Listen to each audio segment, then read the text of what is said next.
is a member of the Mice Chat Podcast Network. MicePod.com. Now, a podcast that's nearly the same as all the others.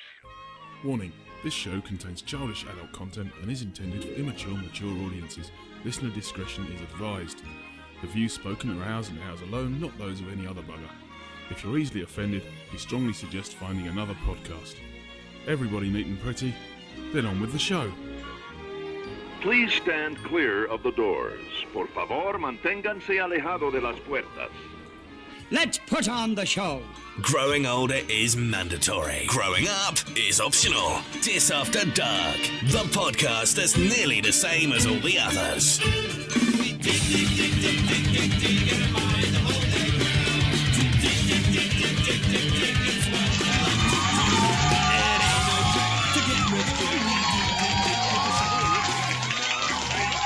Hello. Welcome back to the Mouse's Head. This week's episode, I've stopped numbering them so we can play them out of order and you'll never notice. Welcome to Disafterdark and the Mouse's Head. I'm Paul. I'm Nick. And I'm also Paul. Yes, also Paul, which is a new nickname for the other Paul. Start the new season as we intend to go on eventually with new nicknames for everyone, except Soap Dish. and new catchphrases. Yeah, as well. That's it. And a new sound. Yes, hopefully, if this has worked, then this will be in Dolby Surround Sound Stereo. Yeah. So if you're listening to it with one earphone in, you might not hear the whole show. If you listen to it without any earphones in, you'll hear everything, so it's fine. So let us know how Unless, it works. Of course, you've anyway. got your earphones plugged in which case you'll hear nothing. Yeah, you won't hear anything. You might hear a small tinny noise in the background.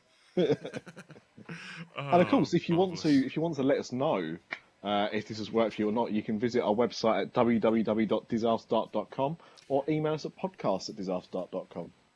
Yeah, there is. Or that. you can. There is that. Yeah. Look, basically, I saw a gap and I just went for it. I know that's not how we do things. I know we've already missed out the first segment, but I just saw the I'll goal. get there eventually. Yeah. And then Paul and I just proved that your brain works quicker than ours. Yeah. We did not keep up. No. Anyway, if you think we did keep up, you could tweet us on Twitter @DisAfterDark, or you could find us on Facebook.com/DisAfterDark, and we're also on MiceChat.com. B24, Bebo. Gentlemen, what are we drinking? Yeah, as it sounds, we've already started. It's been one of those weeks, so I've not gone for any kind of theming. I have just gone for a good old classic, Disaronno and Coke. So cheers, everyone. On the rocks. Cheers. Very slightly. Excellent. Mr. D, before I tell everyone about our Instagram and Pinterest and YouTube. We're breaking up. We're keeping them in suspense this week. Yeah. Okay, so it's feeling, I don't have a Disney theme, but it is feeling autumnal, and pretty soon we're going to be going to Mickey's Not So Scary Halloween party. So I've got a bottle of Bulmer's 5-Fruit Harvest Cider. Cheers. Well, Happy Halloween. Prior to going away on a holiday, we had a bit of a family barbecue yesterday, and everyone drank their way through most of my beers, and I've been left with at least 2 cans of Carlsberg. Special brew? Cheers, gentlemen. Cheers. 7 Ace. White Lightning in a brown paper bag. and you can also find us on Instagram, Pinterest, YouTube, and elsewhere. As you're doing everything out of order, Yeah. Hello everyone, welcome to the Mouse's Head. This is Disafterdark. Have we done that bit? Yeah. I think we've got that. Fantastic. Right. Well, I may as well. We said we were going to. I'm rambling, aren't I? Nick, what are we doing about the news? Well, I mean, unfortunately, because of I'm not sure when this episode is going to go out. No. It could go out quite soon after. It could go out a week or so after. All right, then. Shall I play the jingle? That normally helps. Yeah, should we do one or several pieces of news? I don't know. Hang on a minute. A view of the news with Disafterdark.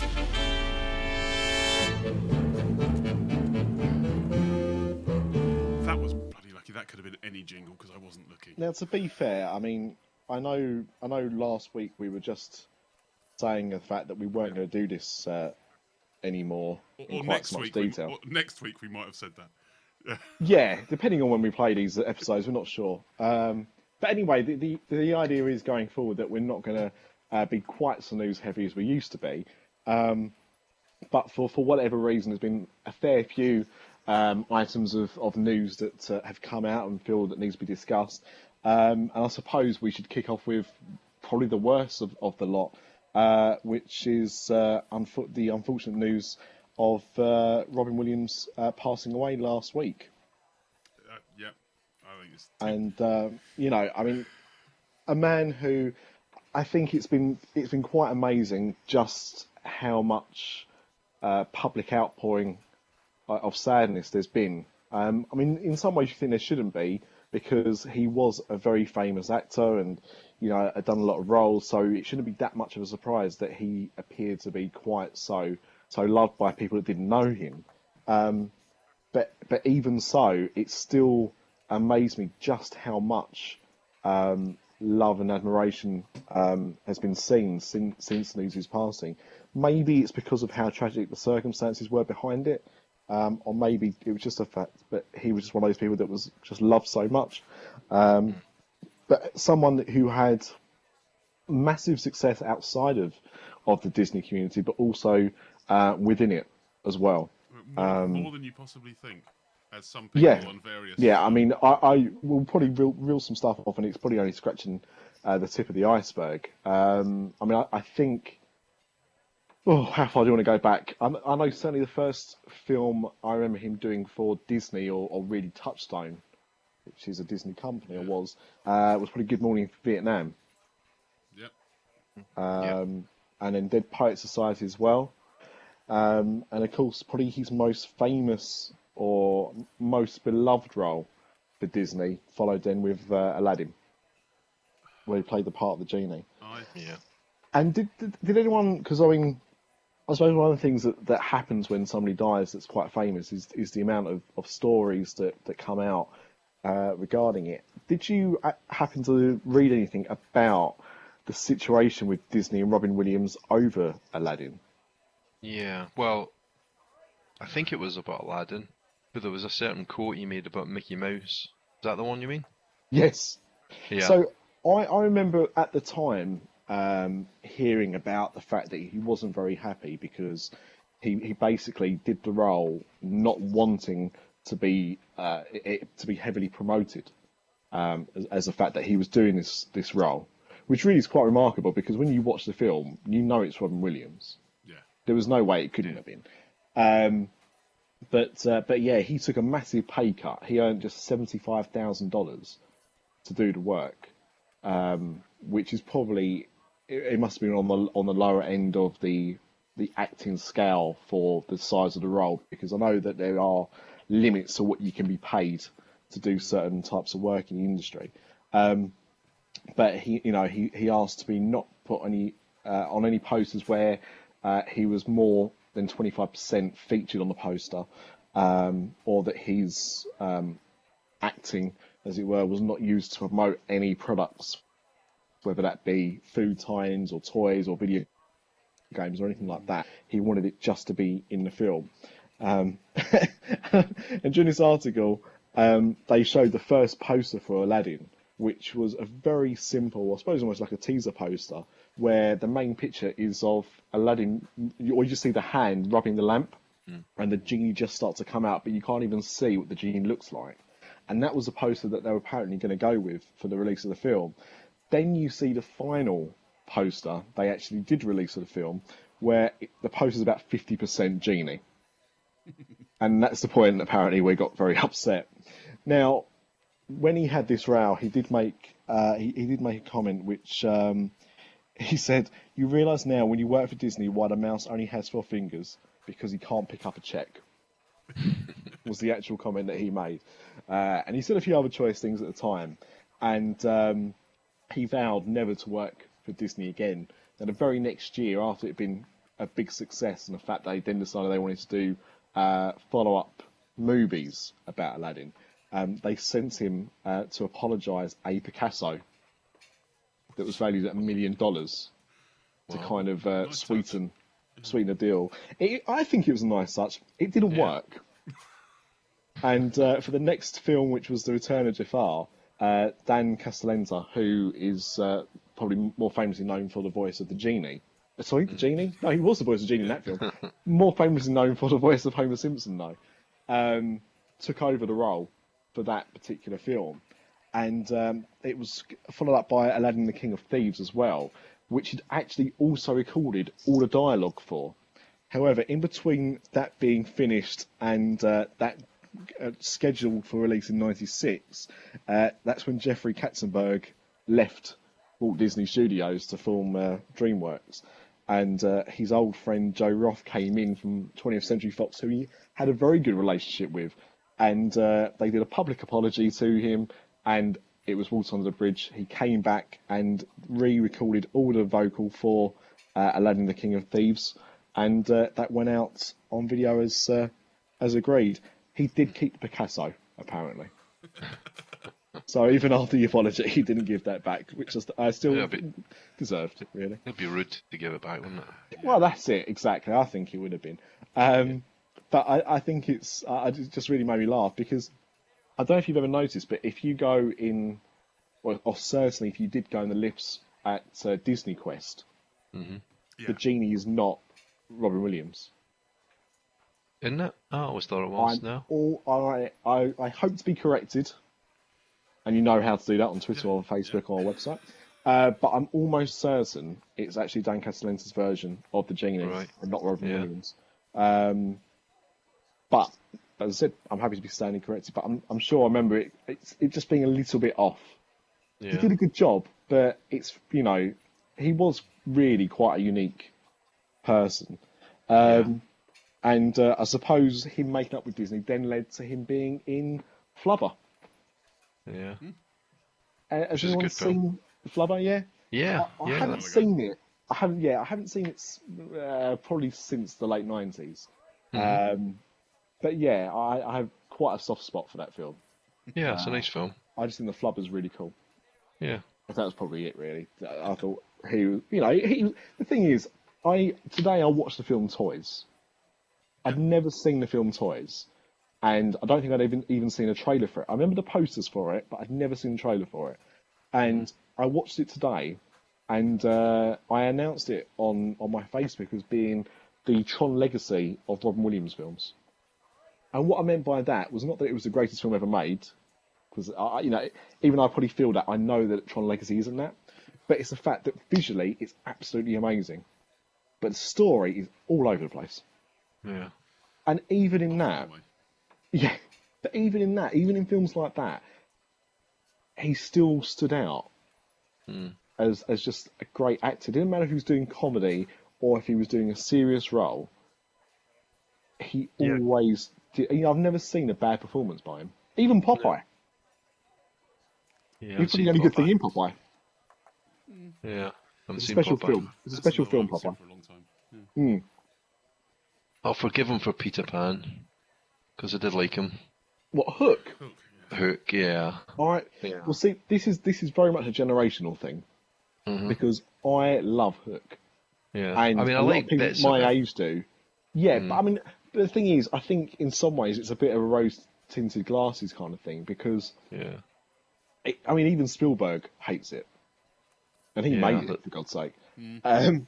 It's a very strange film. I rewatched it again the other day, and I think it just came out at the right time for me as a child to really, I think I was about 9, 10 at the time. Really, it was at my kind of wavelength. But people that are a fair bit older generally don't like it at all. It's not Peter Pan. It's definitely not. No, it's not. Yeah. There's certain bits that annoy me. It's the equivalent. Peter Pan is to Hook as the Sleeping Beauty is to Maleficent. Yeah. Oh, yeah, I think. And maybe that's why I hate Maleficent so much, because I'm now that much older. But now I'm like adults will when Hook come out. It's the Lost Boys on skateboards that did it for me. Yeah, I mean, the one thing that I I made reference to when we watched it again the other day was the fact that there was one of the leader of the Lost Boys was going around the island on a surfboard on wheels with a windsail, but it was on a track. Yeah. Like it wasn't like it was it wasn't like it was a Hollywood track, so that's how it was made to move. It was very blatantly only on a track, so it could only go a certain way. So, like, the wind didn't make any difference to it. Just blew it along. Didn't do that. But anyway, that's by the by. But that's it. So the early version. Yeah. But An early version of Autopia. That would make it or interesting. a bad copy of, yeah. But yeah, I think any Disney, and I will say this on behalf of any Disney podcast, if any Disney podcast doesn't reference Robin Williams, then I would advise stop listening to him and only listen to us, because I think he was such an integral part of Disney over the years that it needed to be mentioned, and that's what I wanted to say on the matter. And I've spoken about it for long enough, so I'm throwing it all the way over to you guys to add in whatever you want to say. I'm just going to add in the fact that,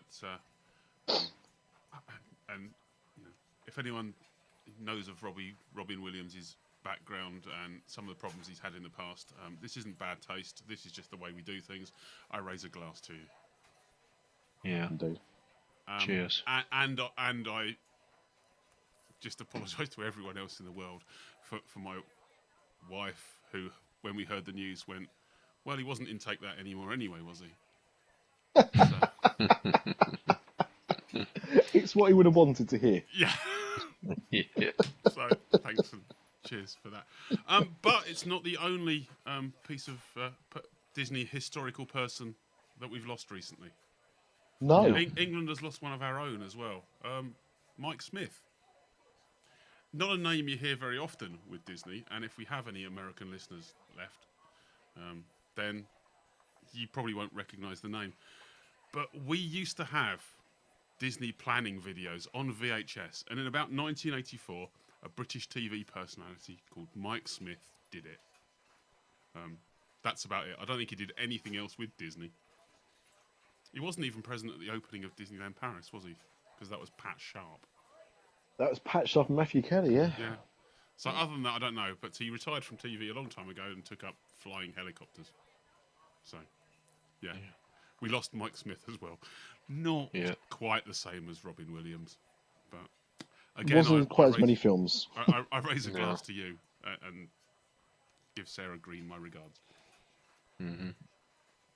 Yeah, I mean, I think for most British people, if you were to know of Mike Smith, it would generally be either his Radio 1 career or even a bit of Saturday morning telly. Yeah, That's certainly how I knew TV. Sarah Green as well. Yeah, that's it. But yeah, we tried to stay away from doing too much news, but there has been some corkers in this very quick week that has flown by since the last time we actually got together and recorded. But that's what you get for having holidays coming up. We thought we'd better get one in the can. Yeah. You see, I'm using proper radio speak and everything now. Did anyone hear the potential rumour about the Walt Disney Company purchasing Warner Brothers? I did hear about the rumour. Yeah. What do you know? I didn't hear about this rumour until just now, and I'm extremely intrigued by it. Right. Well, basically, Rupert Murdoch, head of Fox, apparently recently tried to buy Time Warner Brothers Studios, and he offered them $80 billion. Warner Brothers didn't think that was quite enough, and Murdoch took out his takeover bid, which that may seem like, oh well, that's it, he took it off, they're not selling. But that actually hits Wall Street, and for a lot of people it came as a bit of a surprise that a merger was even on the cards. Mm. And yeah, something in the Hollywood Reporter, which I guess is some sort of industry rag, possibly not owned by Rupert Murdoch. Warner Brothers. Other opinions are available. Yeah, don't you dare. No, can't say that. Drink. That catchphrase is redundant. Apparently, Warner Brothers is still ripe for a possible takeover bid. The current leader is China's wealthiest man, Wang Jianlin. I've probably mispronounced that horribly, and personally, I don't really care. He probably finds the name Boniface really, really funny. But if Wang's takeover bid does not come to fruition, the three possible candidates for it are Disney, Google, and Apple. Can you imagine Google and Apple buying Warner Brothers? I can't imagine what Google would do with it, in all honesty.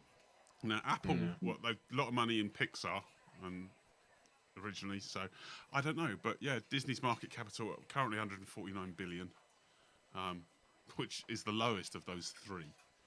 But if the merger's still going ahead, can you imagine what Warner Brothers brings to the Disney studios? Let's think. Harry Potter. But see, this is the problem, you see, because if Disney did do this, my only concern is they're going to be in the exact same situation they are now, which means that basically Universal are going to have all these attractions they can't sniff. Yep. Down the road. But you've also got a Warner Brothers studio theme park just outside of Madrid, which gives another potential Disney theme park because it's owned by Warner Brothers and not Universal. That is also very true. So, yeah. And also they've got presence. I don't know what the deal is. I don't know if they've still got the deal, but I mean, Six Flags and Warner Brothers have been partners for a long old time. But I'm not sure. Yeah. They got a lot of DC-related rides, haven't they? Like the Supermans and things.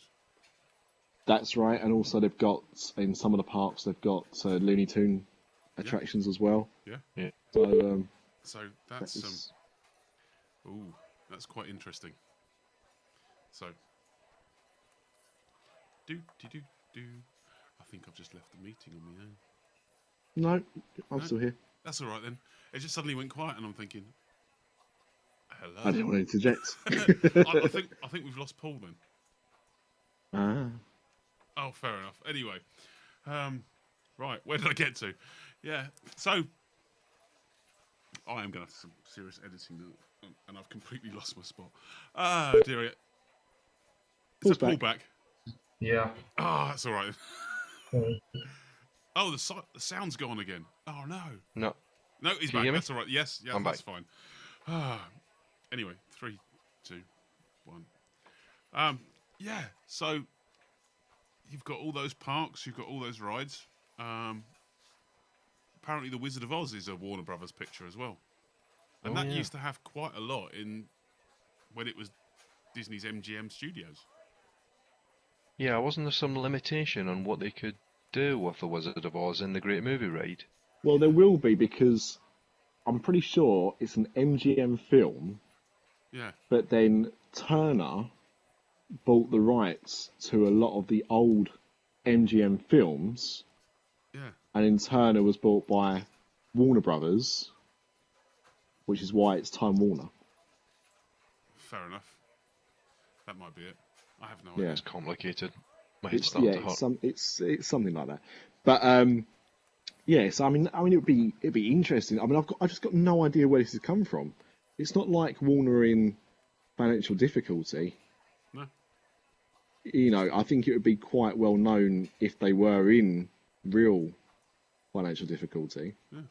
Maybe it's just a case they just, whoever runs it at the moment. What's the Marvel deal is they can't build a Marvel related attraction or use a Marvel character. In the parks within 15 miles of Universal Studios, I think. I didn't realise it was even that. I thought it was a case of it was restricted to. I mean, it could still be the same deal, just differently worded. But I was under the illusion it was only a done deal on the East Coast, which is why at Disneyland you've got the Thor meet and greet, and you've had the Captain America meet and greet, and the rumoured Iron Man attraction or the Avengers ride, whatever rumoring you hear about next. But why those things could show up there, because Universal Hollywood have nothing Marvel related at all. I was disappointed there was no Black Widow meet and greet. Give it time. Yeah. Give it time. Who's Wonder Woman now? Warner Brothers. Oh, okay. Yeah. She's in the new Superman Batman film Yeah. with Ben Batfleck. I think that's his new name. Yeah. Yeah. Is it? But we've sidetracked. Who's playing Superman in that one again? Is it the same Henry Cavill yeah, from last time? Henry Cavill. Yeah. Okay. I haven't even seen that film. No. I heard it was quite boring. Yeah, the end of it. Boring. It's yeah. Alien child comes to Earth, dons an I'll be outfit with honest. an S on the front that doesn't stand for Yeah. Superman anymore. Apparently. Ah, Simon. Yeah. I've never. In fact, well, actually, that brings me to another thing we haven't talked about yet. That I've got to be honest. Although I like superhero films, I used to read comic books and everything like that. Superman was just one I never got behind. In fact, the only time I was ever interested in Superman was when they had the for Superman in comics. Yeah. And I remember buying the issues around that and the issues following that, just because I was like, oh, I think the problem is because he was, invincible, in a weakness for kryptonite and probably loose women. But, it just seemed like nothing ever fazed him. No. There was never any kind of real danger to him. So at least with like Batman and Spider-Man and people like that, they had superhuman powers, but they weren't invincible. I've never really been a big superhero fan in general. I just the later films when they're starting to the Dark Knights and even the latest Superman to a degree. Now they're modernising them. I can kind of get into them, but the whole cartoon character wearing your undercrackers on the outside of a pair of tights never really did it for me. See, I love the original Batman series with Adam West. Yeah. And I like the Tim Burton Batman films. And I even didn't mind the ones that came after, Joel Schumacher ones, except for Batman and Robin, which we can all agree is crap. But yeah, I don't want to see a pair of George Clooney's rubberized nipples. Nipples, no, never again. But when Batman Begins came out, I thought that's quite good. But when The Dark Knight and The Dark Knight Rises come out, everyone I knew loved them. Yeah. And I just didn't care for them. Yeah. I thought they were too pretentious. It was like, hey, no matter what way you slice and dice it, even if you stop having the underwear on the outside, it's still a film about people dressing up and, pretending to be heroic. Yeah. You can't, it doesn't really fit in the real world properly. There's got to be a bit of an element of humour about it because it is not realistic. And with those films, they just try to make it too serious for me. And especially with Bane as the bad guy. I mean, Hollywood gets a bad rap for demonising different races, different sexualities, different kith and kin. But to pick upon someone who had bad asthma like that was terrible. Just because he was a bad guy. That's it. That's exactly it. You've hit the nail on the head. Inherently evil. And also, I mean, not only did he suffer from really bad asthma, but he also seemed to suffer with the same vocal condition that Abraham Lincoln had when played by Daniel Day-Lewis. Yeah? Okay. I mean, honestly, watch those two films side to side, and it's really hard to know which one is which. Yes. The only difference is the Bane one. It's more like, oh, Batman, let me take away your city. But that's actually good. That's pretty good, yeah. That's excellent. Are you sure he wasn't Are you sure he wasn't a spray painter though? I think that's just a dust mask. Really? He was a member of Wow. 80s dance act Alternate. Retro. There's a reference for you. So Yeah. far, Mike Smith and Alternate. Yeah. So we'll call this the 80s retro special. Yeah. But going back a little bit in times in this conversation, when I, for no reason whatsoever, suggested that the S on Superman's outfit, if it doesn't stand for Superman, might stand for Simon, leads us to the fact that, did you hear the news this week that there's a new Betty Boop film on the horizon? No. No. Now, I know what you're thinking, well, that's a really terrible segue. And, one thing that I'm known for on here, other than really crappy catchphrases, is the way that I like to have a good segue.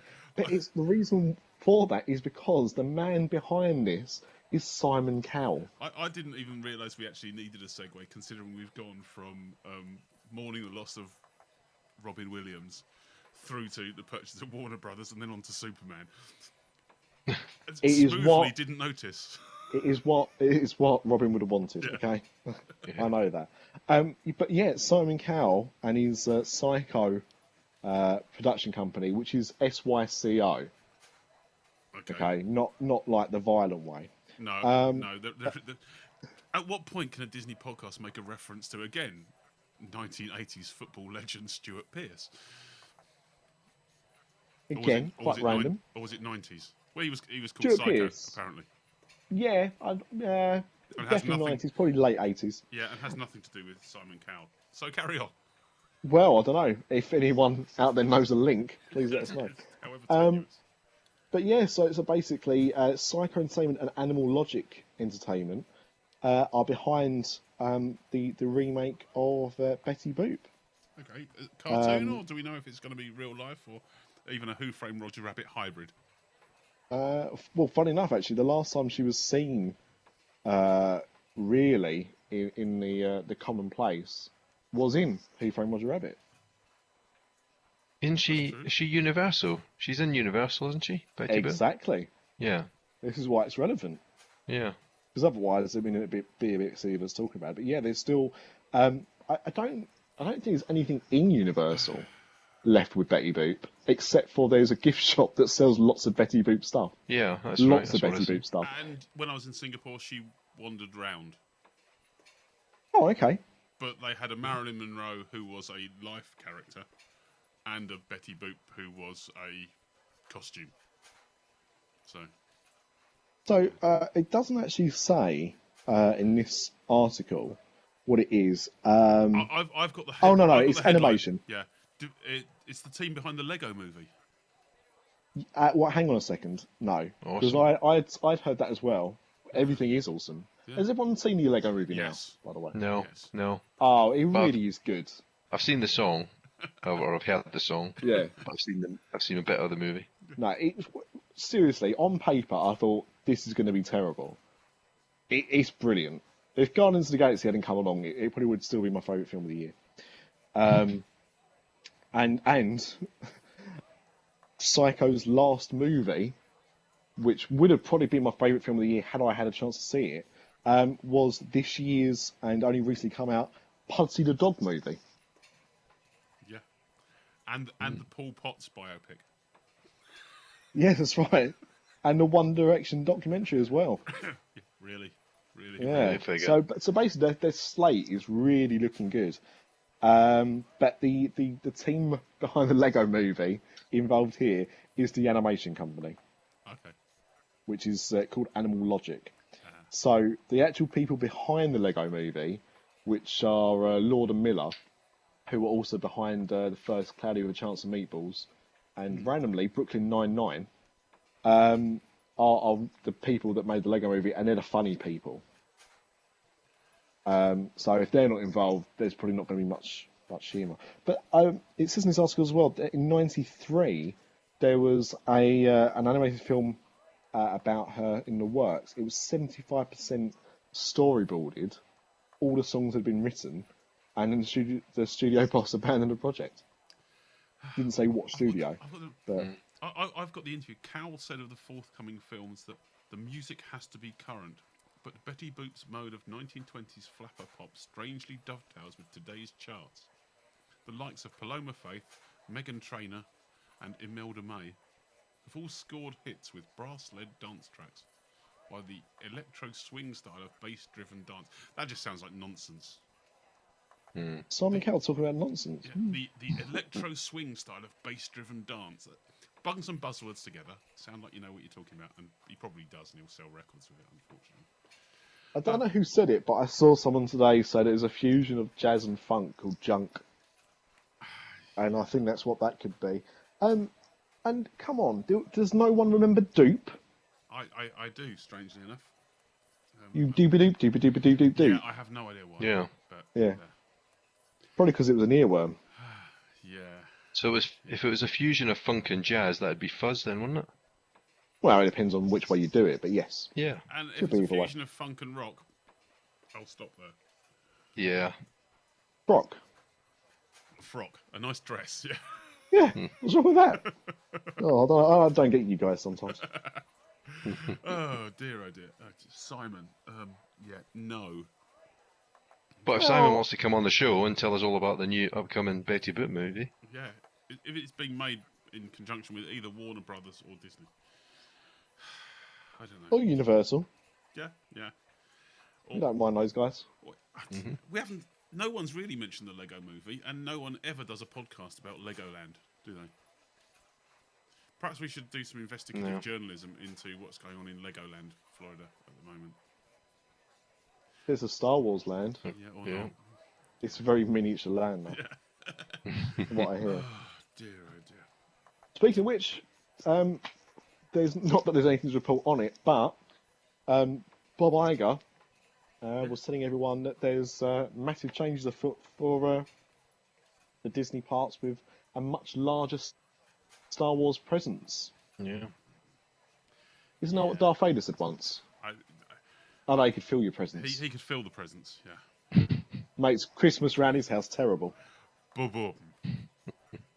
It's the word you're looking for, yes. Yeah, that's the I one. can't follow. But yeah, so he said that, and then that was a couple of weeks ago, and then just breaking news this weekend, and news that is going to rock the very Disney community down to its very core, was the tragic news that the American Idol experience will be closing a lot earlier than expected. It's now closing on the 30th of August. Oh, I've got 7 days to make myself a star. Yeah, well, it worked for Craig David. I got 24 hours. In Tulsa, or? To get that golden ticket. Yeah. Oh, There's only one problem. a complete lack of talent, or is that just me? A complete lack of talent. The inability to sing. It's nothing. Hey, if the pub singer can get through. That's true. I think it's about. Oh, that has to be done. I know he may be somewhere near there right now. We have to send him on. Well, I did Well, wonder, that's the- where he'd gone. Yeah. That's the news story that I expected to have for this week, and the pub and, singer and we makes didn't it. have. Oh. Yeah, Yes. a certain pub singer gets thrown out of the Rose and Crown in Epcot. Yeah. We need him. We need him while he's out there to enter the X. What's that? No, American Idol. The American Idol. Yeah. No, but that would be something. That's. I think things need to be done with it. I don't know what they're planning on doing with it yet. They haven't announced. That would go. anything, That would have they? go viral. That would go viral, wouldn't it? Oh, See, what you want him to do is sing in the audition, sing in his normal voice, and get on that stage. But then when he gets on the stage, he adopts the persona of the pub singer, and watch the judge's face. Oh, we'll see if any of them actually listen to the podcast, or which I Yeah. doubt very much. But I heard Randy Jackson's quite a fan. yeah. I don't know if they tear it down. Is it because American Idol and X Factor are now kind of old hat, and it's all wherever's got talent? Because I think it's biased. Because I know a lot of people that can't sing but have other talents. I think they need it for Star Wars related Yeah. attractions. Stuff. And talking about that, did you see the lineup of the characters at the Villains Unleashed event at Hollywood Studios? Tell us about it's this coming Saturday as we record this. Yeah. Yeah. It's very heavily Star Wars influenced. You got Darth Maul, Boba Fett, Darth Vader, Stormtroopers, Emperor Palpatine and the Royal Guards. That sounds like the Captain- band on like I a know. talk show. Yeah. Yeah. Captain Gantu. There's a huge amount, about 50% of the meet and greets are actually Star Wars characters. And then there's a whole bunch of wandering around ones as well. Quick, roll out the costumes from Star Wars weekend. Yeah. Can get into a Star Wars character. I possibly from some sort of expanded universe or Clone Wars type thing, I'd I thought he imagine. was a bad guy from Lilo and Stitch. I've got no idea. Well, one of us is right. That's the main thing. Yeah. Well, that's you're right. You're right. Absolutely, you're right. I missed What? that one up. Oh, he's It's, okay. That's from Lilo and Stitch, isn't it? Captain Guarantee. Yeah, but he could be from before Star he got Wars. that job, He he was on the Death Star. Yeah. He was serving fast food in the Death Star canteen. I heard he was on the first Death Star. He was actually one of the foremen. Yeah. But when the second one was finished, Yeah. Tasked with building a nice flap that goes over an exhaust port. Yeah, he was the one that put the plywood over that exhaust port. as we're talking Star Wars, we're talking Star Wars. As we're doing that, oh, by the way, that's why I can't go on the American Idol experience. At least we then- recognised it as Star Wars. Touche. Have you seen the heavily rumoured announcement coming soon that Disney are releasing the original Star Wars on Blu-ray uncut? Or, sorry, recut from uncut. The non-director's cut. The non-crappy versions. I think that's That's what a what lot of people bits in the fan community call them. Yeah. The non-crappy versions. But yes, they're apparently making an announcement soon. Now, what I'm not too sure about is the fact that although Disney owns Lucasfilm and all that hook, line, and sinker, Star Wars, as in A New Hope, is still owned by Fox. So Disney own everything from Empire upwards. Or backwards, depending which way you want to look at it. But Fox still own the rights to Star Wars A New Hope. That's interesting. Yeah. So that, for whatever reason, I mean, it's obviously got to do with the deal that Lucas signed when making the first film.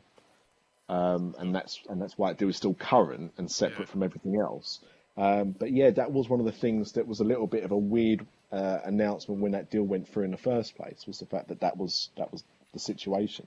So, you know, I don't know if that means that they've come to terms with a deal with Fox. I mean, surely it's just about distribution costs. Disney will have to cut them in with so much of the profit. Yeah. I'm guessing. So available on Blu-ray. Does that mean it's going to be available on iTunes as well for download? Oh my God, that's an interesting point.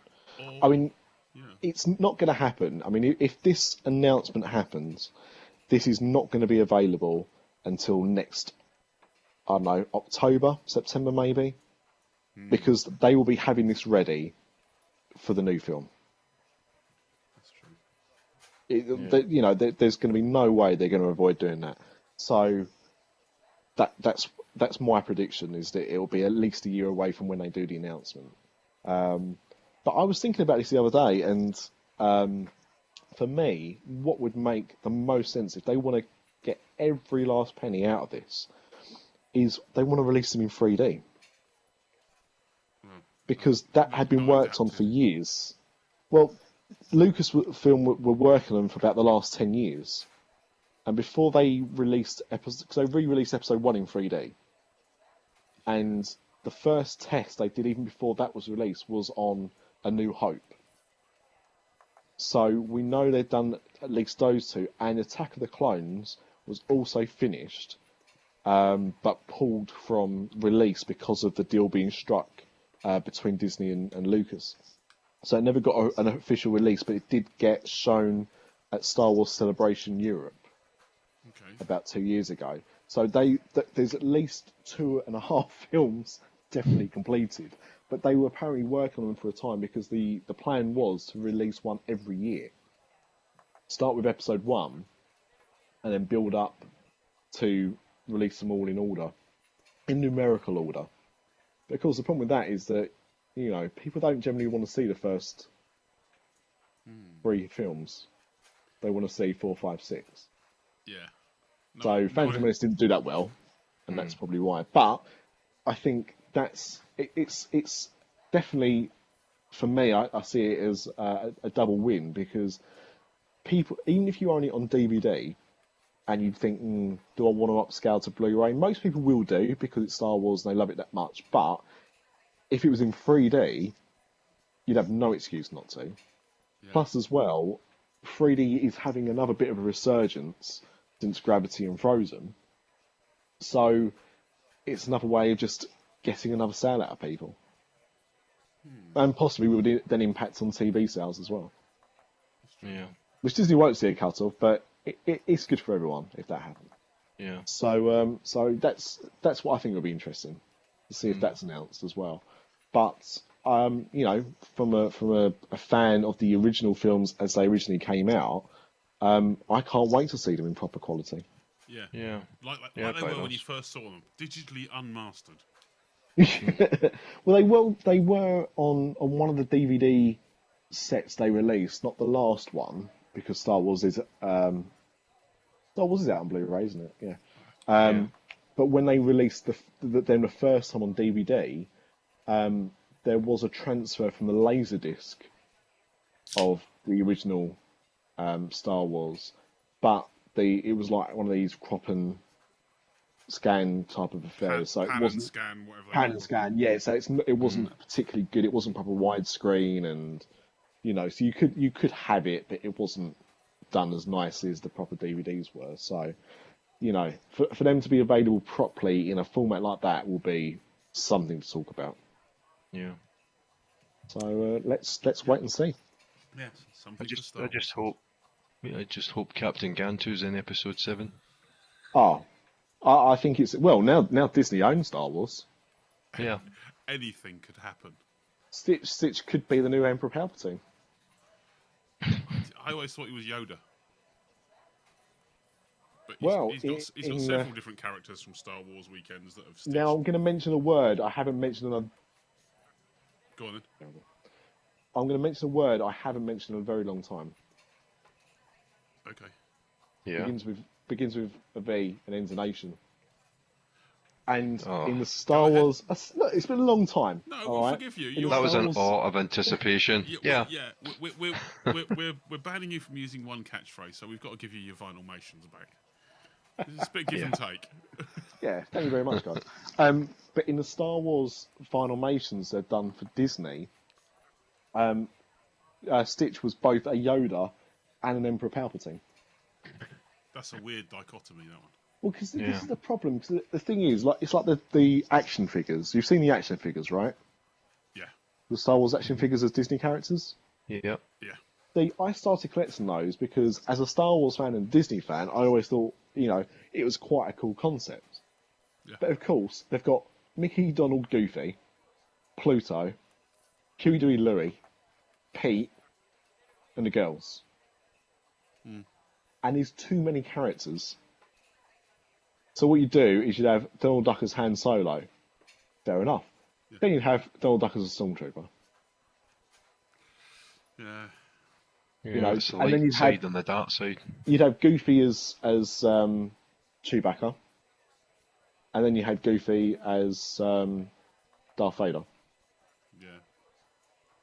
And so that was that. And then I know it's as stupid as it is, but then it was like, well, I can't buy all these now I don't want the same because character. they sort of.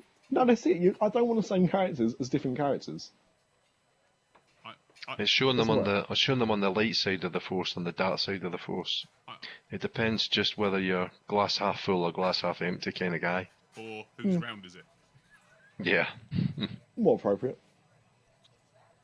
Now, But yeah, so there you go. To answer your question, he's been both. Oh, right, fair enough. Now, I used to collect the Parker Star Wars figures when Yep. I was little, and then I noticed when Phantom Menace started coming out and they kind of re-showed and brought everything back, that they re-brought out a load of original trilogy characters. Yep. But it wasn't a case of Luke Skywalker, aren't you a little short for a stormtrooper? It's like, aren't you a little too well built like Arnold Schwarzenegger to be a stormtrooper? Yeah. They'd like buffed them all totally. Yeah. And it was- I remember seeing those. I like you, had the original Star Wars figures when they came out. Or, well, I was Some collecting. years after they came out. Yeah. Actually, it was perfect time for me being a kid because by the time that I'd seen Star Wars when it first got released on VHS and I was about 4, everyone had stopped caring about Star Wars at that time. So I was able to get all the toys really cheap. Yeah, second-hand shops are selling them again. That's it. But the problem is, I was buying them all cheap and taking them out of the boxes and playing with them, and now they're worth like loads of money. And I've got a lot full of used Star Wars figures. But anyway, yeah, I bet you've got all of mine. My mum sold when I was younger. But yeah, I mean, I like the fact that Luke Skywalker was a skinny little wraith with a lightsaber that came out of his arm. Yeah. Do you remember that? The little lever thing you used to pull up and used to pull out of his hand. And then the new Star Wars figures actually held lightsabers. It's like, that's not as good, is it? And were completely stacked like some Venice Beach monster. And Darth Vader, do you remember the original Darth Vader with that plastic cape that he never actually wore? Yeah. I never got that. Very strange. There's a lot of Star Wars news, actually, for 1 week. Yeah, considering Star Wars weekends was a few weeks ago. But there is another park which we haven't mentioned on here for a long time, actually, but we focused on for quite a while, the beginning of this year, thanks to a little film called Blackfish. Yeah. Mm-hmm. And have you heard about the announcement they did the other day? Well, I've heard their earnings call, and it's not good. You heard their earnings call? Yeah. Wow. Yeah, it's they were down 30-odd%. Wow. Lost a lot of money. Lost a lot of gate. So yeah, had a much bigger knock-on effect than they thought. Yeah, they've got to do something about it. Which I guess is where you're coming in. That is true. As the saviour of, I don't know where that came from. You're coming in to save SeaWorld. Well, not me personally. I mean, that'd be very responsible. But they've announced a major expansion to its killer whale habitats. Yeah. So the new tanks are going to be 50 foot deep and contain 10 million gallons of water. The water volume will be double the amount of the existing facility. And it's going to also be a 40-foot viewing area for visitors. I mean, I'm trying to think of the aerial photographs I've seen, and this is just SeaWorld Orlando.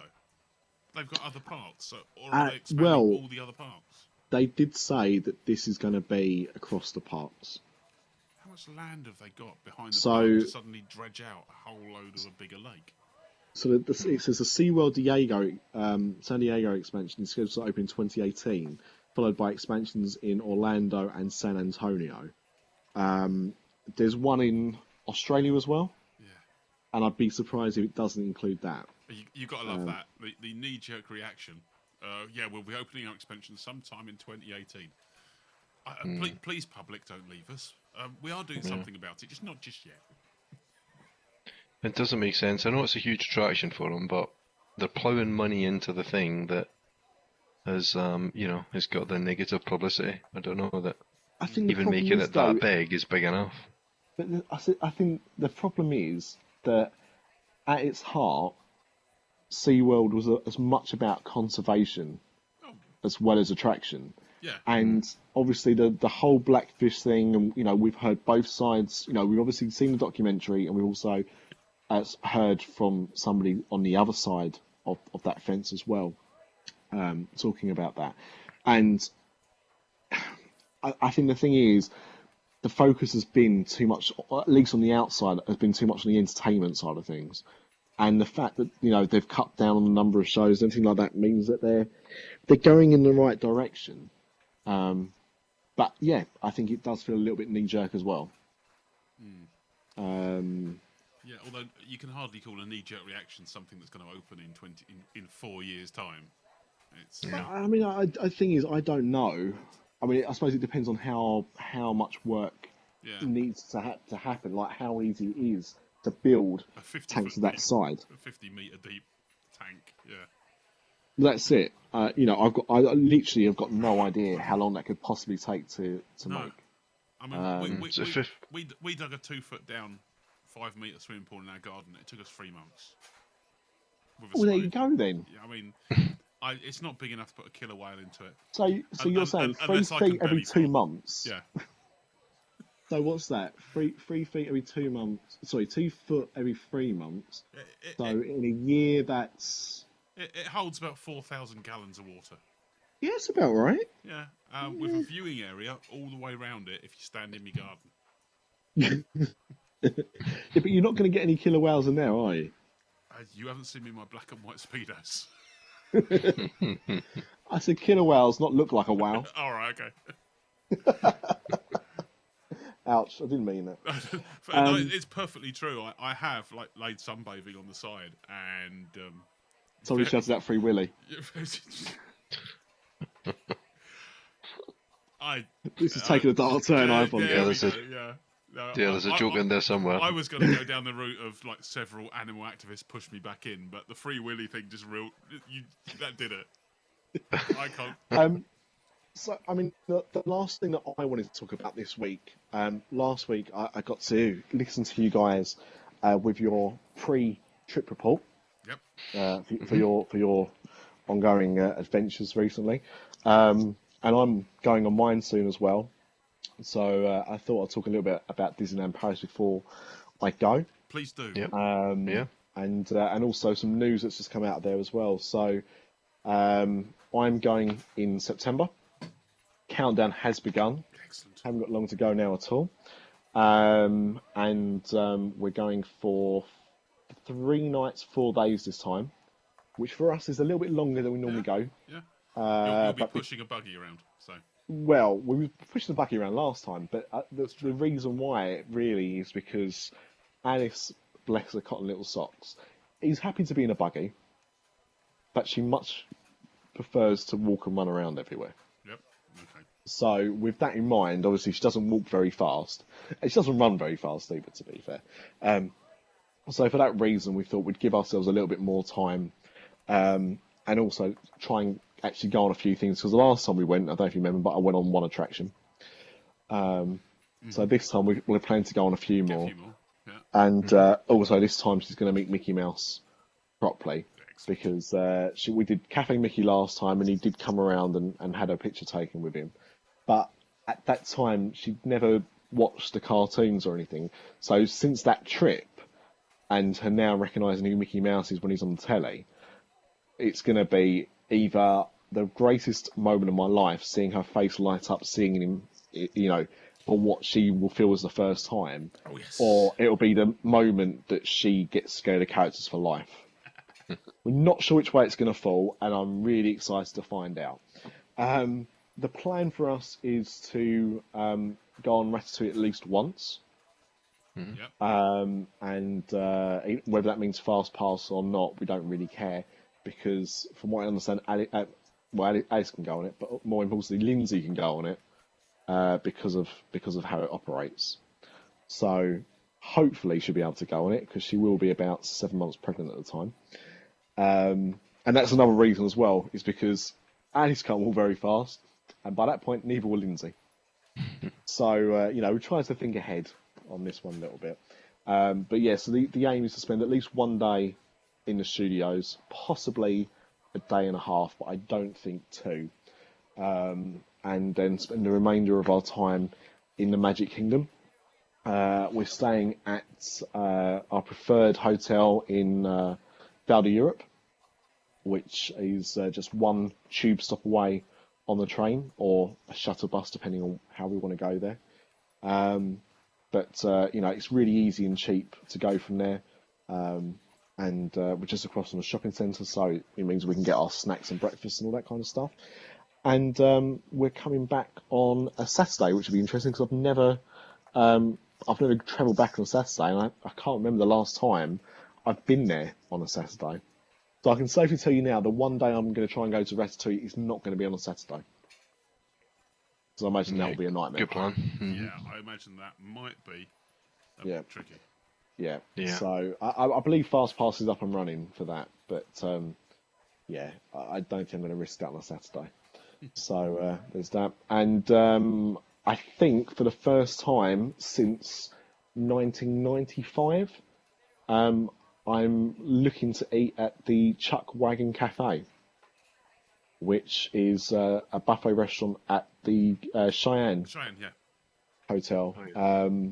So I don't think I've stayed at the Shine since that time actually, but I have fond memories of going there. And the reviews seem to suggest that it's for a buffet at Disney, it's not bad. So There are some I'm looking nice forward to ones. do that. Well, that's it. I mean, we've done Plaza Gardens before, and that's normally great, except for the last time it wasn't particularly good. But we are going to go there again. I'm trying to think what other We buffets. You got the one in the Sequoia Lodge. yeah, Hunter's you, There's Grill. there's one in downtown Disney. Is that Billy Bob's? Billy Bob's, which I've not done, but my neighbours have done and said that was quite good. So we might try that Yeah. one. We did that. That was okay. The Cafe de Stars, Yeah, is that the one in the studios? Yeah, where Which they used to wheel Remy. round in. Yeah, and obviously he's not there now. There's That Cafe Cafe Agrabah in the Magic Kingdom. That's right. I've never done that one Disneyland. actually. But Yeah, yeah, we did that. Okay, That was okay. This is starting to sound like there's an awful lot of buffets actually at Disneyland Paris. Yeah, Not anywhere there else. are. Really. Yeah. well, Have a Pizza buffet. Planet apparently is now a buffet, but it's never open. No. No one knows what that's like anymore. And to be honest, I don't do the burger anymore, so what's the point? So you driving or training? We are training. We are going from Ebbsfleet 'cause it's about a 30-minute drive from us. Okay. Yeah. So we've got an hour layover in Lille. We couldn't get a direct train that day, so we've got an hour stopover in Lille, which is fine. There's not much there at the station, but an hour's not long to have to try and kill time for, so it's okay. We get there around about 1 o'clock, I think. The hotel check-in is normally 3, but to be honest, the Hotel Elise where we're staying is normally pretty good. If your room's not ready, they'll just let you store your luggage there anyway. But I think I can't remember the last time I went there early and I didn't have a room ready for me. So No, I mean the Disney hotels they're supposed to be a 3 o'clock check-in, but Yeah. we do stupid stuff like actually leave here at 2 o'clock in the morning, and Yeah, drive. I'll drive all the way down and I'll get to the park by 9 o'clock. So it's like into the hotel. Can we check in? No. Okay, just give me the tickets then. That's it. If you don't have to, if that's all you've got to worry about, it's fine. I mean, we've got our annual passes anyway, so even if we got to the hotel and they were like, yeah, you're not ready. I mean, to be honest, it'll be interesting to see what we do because we can either the TGV we travel in on from Lille obviously goes to the park. Yeah. So if we want to go straight to the hotel, we need to get a train back one stop on the tube. But because of the annual passes, we can actually leave our luggage at the gate Hey, that's the way to do it. for free. So to be honest, it might just be a case of let's just drop our luggage off and just go straight into the park. Why not? Yeah. Spend a few more hours there we was planning to. Fantastic. Aiming to see Dreams, but Right. we'll see what happens depending on how Alice is because You'll last time we could get away with it. This time we'll see how she a feels. little one in a buggy staying up to see dreams. I see your future now, and it is from one of the shops on the left-hand side as you walk towards the castle in Main Street, the Emporium. You Yep. will purchase a fleece blanket with some Disney characters on it. We already had blankets, and no. Doesn't I don't know matter. if I've ever told you about the time the year we went and it was absolutely freezing cold at the beginning of November. Like, I've never been so cold in my life. And we never ever go to Paris now without having thermals for everyone, just in case that happens again. Yep. It was too cold. Ear hats, light up ear hats, that might be in the future, but not on this trip. And actually, so talking about dreams and that, have you heard about the new €65 a head VIP experience? No. No. €65 gets you priority access to the front of the castle, right in front of the castle, for viewing for dreams. And with that, you get a badge.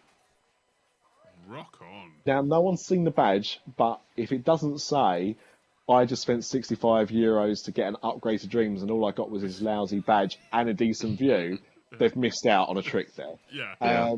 But as I said, I haven't seen the badge, so I don't know for sure. But we're not going to be going for that one. Don't you get any ears? Well, there seems to be some confusion because some people think you get ears, some people think you get a badge. I mean, even if you got the ears and a badge, you're still going to be paying about 30, 40 euros a head to like get a better view. Yeah. You know, personally, if that's what I'm getting for money, if it comes, some people suggest it might come with a tour, like early in the day around the park, like a VIP tour. If you get that, then I think, okay, that's not that bad value for money. Still a lot, but at least you're getting a big experience out of it. If it's just to get preferred viewing, then not so much. But the other big news, which I am going to avoid because I'm going too early, but this Christmas season, Anna and Elsa will be making their first appearance at the Princess Pavilion. And if your daughter was old enough, you would be corrected. It's Anna, apparently. No, it is. You're completely right. And having Norwegian family, thank God they don't listen to this podcast. No, it's just because it is Anna. I've just got a 7-year-old that every time. Anyway, so we're going to go and see Anna and Elsa. Anna. Yeah. It's Anna. Yeah. The good thing. Or as they say, it's the same Norway, Anna. Yeah. Correct pronunciation. The good thing about Anna and Elsa in Disneyland Paris is you won't have to queue for 5 or 6 hours because they don't know how to queue. No, unfortunately, it's constant melee. No, it's at the Princess Pavilion. So you've got to get there which early in the morning and pick I've not done that yet, but get there early and get your card stamped. Yeah, that's what I've heard. I saw a post on one of the various Facebook Disney groups that just said, "Oh, I'm in the Magic Kingdom now, and there's a 5-hour wait for A&E," and I thought, it's that's a bit like the National Health Service. Yeah, not too close to home. I don't know if I should explain that one. Accident and emergency. It's a hospital thing. Yeah. Anyway, it's our version of ER. Yeah. On that note, so are we all going to be in a Disney park at the same time? Then it sounds like we are. It's like extra magic hours. Yeah. Yeah. Around the world. Yeah. Yeah.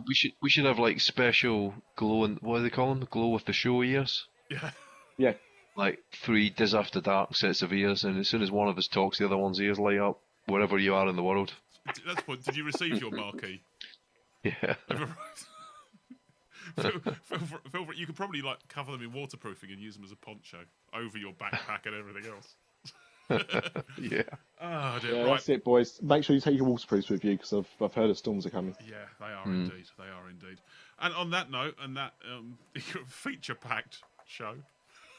Too many features, not enough news. That's what I say. That's it. Dear listener, we'll speak to you all at some point in the not-too-distant future. Yeah, don't worry. While we're away, there's lots of content, so you won't miss us. No. But we will miss you. We will. Yeah. And if you see us in incredibly large t-shirts, don't be afraid to come over and say hello. We don't bite really. However, if you do see us in incredibly large t-shirts and you don't say hello because you were too scared, and you want to let us know that you saw us but you're too scared to actually say hello to us in person, nice segue. Then you can visit our website at www.disafterdark.com, or you can email us at podcast@disafterdark.com. Or you can tweet us at incredibly large t-shirts. No, sorry, at Disafterdark.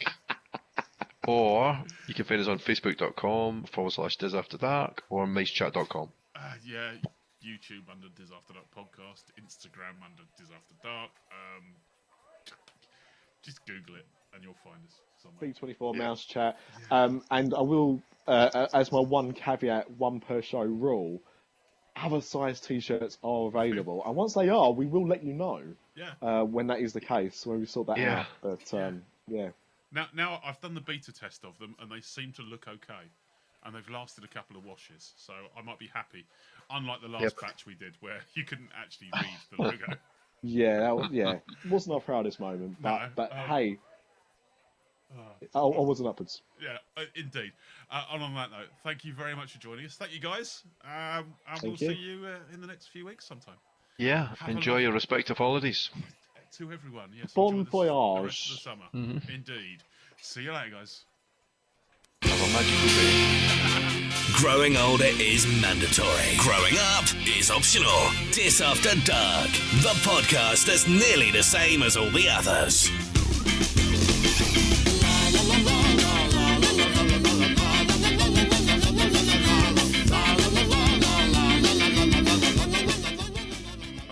I'll fade out that one there then and come up with a really witty saying or something.